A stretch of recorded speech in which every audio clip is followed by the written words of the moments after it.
Hello, ഒരു quick unboxing video ആയിട്ട് വന്നേക്കുകയാണ്. So ഞാൻ ഈ ഇടയ്ക്ക് ഒരു പർച്ചേസ് നടത്തിയായിരുന്നു.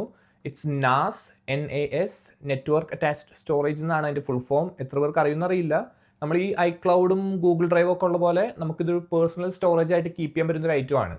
സോ അത് നമ്മൾ ഹാർഡ് ഡിസ്കും അല്ലെങ്കിൽ SSDs ഒക്കെ മേടിച്ചിട്ട് നമ്മളുടെ തന്നെ സ്വന്തം ഒരു ക്ലൗഡ് സ്റ്റോറേജ് ഉണ്ടാക്കുന്ന സെറ്റപ്പ്. സോ എനിക്ക് ഓൾറെഡി ഒരു 2 TB SSD ഉണ്ടായിരുന്നു. പക്ഷേ അത് ഓൾമോസ്റ്റ് ഫുള്ളായി ഞാൻ ഫോട്ടോസും വീഡിയോസൊക്കെ എടുക്കുന്നതുകൊണ്ട്.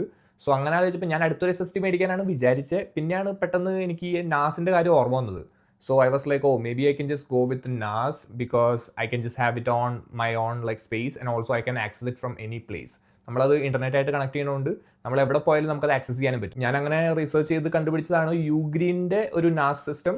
അത് പലതുണ്ട് ഇവിടെ, സിനോളജി അങ്ങനെ വേറെ കുറേ കമ്പനീസൊക്കെ ഉണ്ട്. പക്ഷേ എനിക്ക് യൂഗ്രീൻ ഓവറോൾ ബഡ്ജറ്റ് വൈസും പിന്നെ അവരുടെ ഫീച്ചേഴ്സും അവരുടെ OSും എല്ലാം കൂടെ നോക്കിയിട്ടും നൈസായിട്ട് തോന്നി. അതുകൊണ്ട് അതൊരെണ്ണം മേടിച്ചിട്ടുണ്ട്.